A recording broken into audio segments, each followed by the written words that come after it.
तो दोस्तों आज के इस वीडियो में हम लोग बात करने वाले हैं कि ये अपार आईडी या एबीसी आईडी कार्ड जो हमने जिसके बारे में पहले भी बात की थी, आखिर ये दोनों में क्या फर्क है। अपार आईडी क्या होता है, एबीसी आईडी कार्ड क्या होता है, एबीसी अकाउंट क्या होता है, क्या दोनों एक ही है, क्या दोनों में अलग अलग रजिस्ट्रेशन करना पड़ता है, किनको किनको बनाना है अपार आईडी और एबीसी आईडी कार्ड, किनको नहीं बनाना है, बनाना जरूरी है क्या, अगर कोई बच्चा अगर अपार आईडी ना बनाए या कोई बच्चा अगर एबीसी अकाउंट ना खुलवाए तो क्या होगा। इन सारे चीज़ों को लेकर के बार बार सवाल आपके आ रहे थे।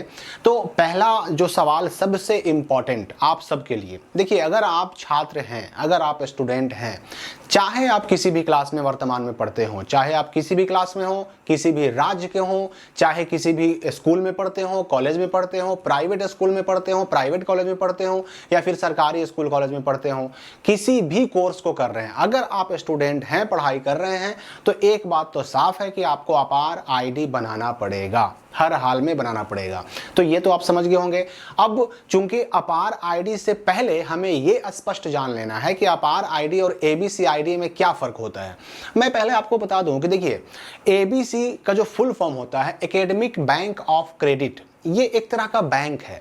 लेकिन जो और सारे जो बैंक होते हैं जिसमें हम लोग पैसे जमा करते हैं, जो हमें एटीएम कार्ड देता है, हमें पैसे निकालने हो, जमा करने हो या अन्य किसी तरह का लोन वगैरह का मामला हो, ये सब हम काम अपने बैंकों से करते हैं, तो वो फाइनेंशियल बैंक होते हैं।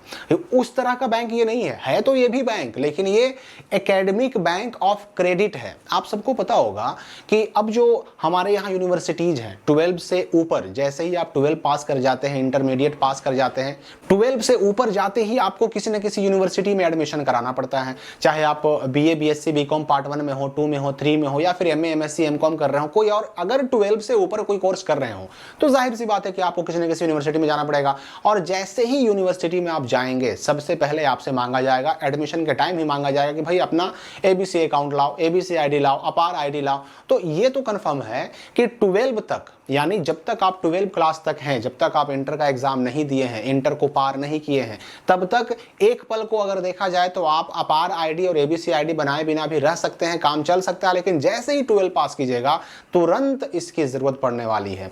और अभी जो हमने बात की कि भाई अपार आईडी में और एबीसी आईडी में क्या फर्क है, तो पहले आप इसको समझ लीजिए। तो एबीसी का जो फुल फॉर्म होता है एकेडमिक बैंक ऑफ क्रेडिट होता है। अब इसमें जो है ना, इस बैंक में भी अकाउंट ही खुलवाए जाते हैं, लेकिन अकाउंट खुलता किसका है, तो बच्चों का, स्टूडेंट्स का, छात्रों का अकाउंट खुलता है। ठीक है, अकाउंट खोलने के लिए मैंने पहले ही कहा कि ये आपका जो फाइनेंशियल बैंक होता है एसबीआई पीएनबी, ये उस तरह का बैंक नहीं है, एकेडमिक बैंक है। तो इसमें जो चीजें रखी जाती हैं वो आपके रिकॉर्ड्स रखे जाते हैं, इसमें आपके क्रेडिट्स रखे जाते हैं। मैंने अभी कहा आपको कि इंटर के बाद, इंटरमीडिएट और 12 के बाद जैसे ही आगे जाइएगा तो ग्रेजुएशन में अब जो है क्रेडिट सिस्टम लागू हो गया है। यानी क्रेडिट सिस्टम अर्थात अब आपको क्रेडिट दिए जाते हैं, अर्थात first year, second year, third year, fourth year जो ग्रेजुएशन का सिस्टम है 4 साल का, उसमें आपको मिलता क्या है, तो क्रेडिट मिलता है। ये सारे क्रेडिट आपके एबीसी अकाउंट में जमा होते रहते हैं। अब यहां पर देखिए फर्क समझिए, अपार आईडी और एबीसी आईडी, इनमें फर्क क्या है। तो देखिए एबीसी जो है वो तो एकेडमिक बैंक ऑफ क्रेडिट है और उसी का जो अकाउंट नंबर है 12 अंकों का, उसी अकाउंट नंबर को हम अपार आईडी कहते हैं। मतलब यह हुआ कि अगर आपको एबीसी अकाउंट खोलना है, एबीसी अकाउंट खोलना है या एबीसी अकाउंट बनाना है कहें, तो उसके लिए अपार आईडी होना अत्यंत आवश्यक है। बिना अपार आईडी के आप एबीसी अकाउंट खोल ही नहीं पाइएगा। और मैंने पहले ही कहा कि 12 से ऊपर जाते ही आपको तुरंत एबीसी अकाउंट मांगेगा, अपार आईडी मांगेगा। तो अपार आईडी सबसे पहले जनरेट करना होता है, सबसे पहले बनाना होता है, तब जाकर के आपका एबीसी अकाउंट खुलता है। और ये जो आपका अपार आईडी है ना, ये ऑटोमेटिक आपके एबीसी अकाउंट से ही जुड़ा होता है, लिंक होता है। अब यहां पर एक बात आपको और समझ लेना है कि अभी देखिए अगर आप चाहे किसी प्राइवेट या सरकारी स्कूल में क्लास 1 से लेकर के क्लास 12 तक 1 2 3 4 5 6 7 8 9 10 11 12 किसी क्लास में पढ़ते हैं, तो अभी जो है ना ये अपार आईडी बनाने का काम बड़ा इजीली हो रहा है, बड़ा आसानी से हो रहा है। यानी आपके अपने ही स्कूल और कॉलेज वाले, जहां पर भी आप पहला क्लास से लेकर के 12 क्लास तक पढ़ते हैं, आपके अपने स्कूल कॉलेज वाले बड़ा आसानी से आपका अपार आईडी जनरेट कर देंगे, बना देंगे। बस उसके लिए उनको कंसेंट फॉर्म भर के देना होगा, सहमति पत्र जो है भर कर देना होगा। और ये अपार आईडी का कंसेंट फॉर्म कैसा होता है, उसको कैसे भरना है, ये मैंने ऑलरेडी वीडियो बनाकर चैनल पर डाल दिया, आप देख सकते हैं। तो आपका जो है ना अभी 12 क्लास तक रहते हुए बड़ा आसानी से अपार आईडी बन जाएगा। और जब अपार आईडी बन जाएगा तो एबीसी अकाउंट खुलवाना बड़ा आसान हो जाएगा। अब अगर मान लें कोई बच्चा अगर 12 पार कर चुका है, जैसे वो पार्ट 1 में है, ग्रेजुएशन के पार्ट 1, पार्ट 2, पार्ट 3 में है, या फिर एमए, एमएससी, एमकॉम कर रहा, तो ऐसे बच्चों को ना खुद से बनाना होगा। ये पहले आप समझ लीजिए कि अगर आप पहला क्लास से लेकर 12वीं क्लास तक किसी भी क्लास में हैं, तो अभी आपका अपार आईडी कौन बनाएगा? खुद से नहीं बनाएंगे आप, खुद से आपको बनाना भी नहीं है।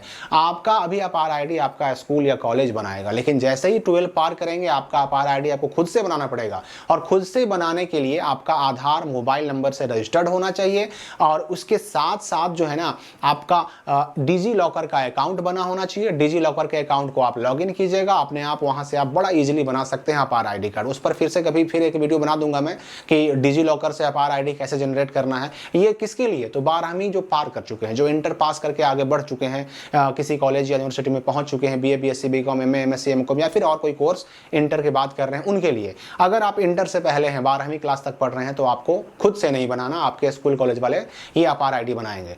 तो देखिए, अभी आपका अपार आईडी आपके स्कूल कॉलेज वाले बनाएंगे, इंटर के बाद आपको खुद से बनाना होगा। अपार आईडी जब बन जाएगा तो फिर आपको जाना होगा एबीसी, जो एकेडमिक बैंक ऑफ क्रेडिट का जो ऑफिशियल वेबसाइट है, उस पर जाना होगा, और वहां जाकर के और आपको एबीसी अकाउंट क्रिएट करना होगा। तो एबीसी अकाउंट जब क्रिएट कीजिएगा तो एबीसी का अकाउंट का एक आईडी कार्ड मिलेगा, और उसी आईडी कार्ड पर जो एक आईडी नंबर होता है, वो आईडी नंबर अपार आईडी वाला ही रहेगा। मतलब अपार आईडी जो है ना, ये 12 अंकों का जो नंबर होता है, वही वाला एबीसी कार्ड का भी नंबर हो गया। तो दोनों है एक ही चीज, दोनों है एक ही चीज, लेकिन एक दूसरे से लिंक है। अपार आईडी कार्ड, आपके एबीसी आईडी कार्ड पर अपार आईडी का ही 12 अंकों का नंबर छपा होता है, और उसी में आपके सारे डिटेल, सारी चीजें आपका जो है जमा होती रहती हैं। आपके सारे क्रेडिट्स, आपकी सारी हिस्ट्री, कहां कहां पढ़ा, कितना कितना पढ़ा, कब पढ़ाई, कहां आपने एडमिशन लिया, कहां एडमिशन आपने कैंसिल कराया, कब स्कूल चेंज किया, कब कॉलेज चेंज किया, कहां आपको नौकरी मिली, सारी चीजें, सारा रिकॉर्ड आपका उसी में सेव होते रहता है। और कभी भी आप उसका यूज कर सकते हैं, किसी जगह पर एडमिशन लेने में, ट्रांसफर लेने में, नौकरी लेने में, बहाली में, कहीं पर भी यूज कर सकते हैं। तो स्पष्ट हो गया होगा मेरे ख्याल से कि अगर आप अभी तक 12वीं तक हैं, यानी आपने अभी इंटर का एग्जाम नहीं दिया है, क्लास 12 तक हैं, तो अपार आईडी अगर आप अभी नहीं भी बनाते हैं तो कोई दिक्कत फिलहाल तो नहीं होने वाला है। लेकिन जैसे ही आप इंटर पास करेंगे, तुरंत आपको जो है एडमिशन कराना होगा किसी कॉलेज में, बीए, बीएससी, बीकॉम पार्ट 1 में एडमिशन कराना होगा, बीटेक वगैरह करना है तो उसमें कराना होगा। और जैसे ही इंटर से ऊपर बढ़िएगा, कहीं भी एडमिशन कराने जाइएगा, वहां तुरंत आपसे क्या मांगेगा? तो आपसे मांगेगा एबीसी आईडी कार्ड, और एबीसी आईडी कार्ड के लिए अपार आईडी जरूरी होता है, क्योंकि अपार आईडी ही एबीसी आईडी कार्ड पर छपा होता है। तो अभी फिलहाल काम चल सकता है, लेकिन इंटर के बाद काम नहीं चलेगा। आपको हर हाल में ये अपार आईडी बनाना ही पड़ेगा, और अपार आईडी बनाते ही आपका क्या बन जाएगा? तो एबीसी आईडी कार्ड भी बन जाएगा। तो ये बात आप समझ गए होंगे। अब इसमें क्या फर्क है ये भी आप समझ गए, किसको बनाना जरूरी है, किसको नहीं, ये भी समझ गए होंगे। कंसेंट फॉर्म अभी तक आपके स्कूल कॉलेज में भले ही ना भरवाया जा रहा होगा, लेकिन बहुत सारे बच्चों ने कहा था कि हमारे स्कूल में, हमारे कॉलेज में अभी तक जो है अपार आईडी के बारे में कोई जानकारी ही नहीं दी जा रही है, हमारे टीचर हमसे कुछ कह ही नहीं रहे। तो बहुत जल्द आपके टीचर आपसे मांगेंगे, कंसेंट फॉर्म भर करके मांगेंगे, और अगर ना भी मांगे तो बिना कंसेंट फॉर्म के तो भाई ये चीज करना है नहीं, यानी उनको अपार आईडी जनरेट करना है नहीं।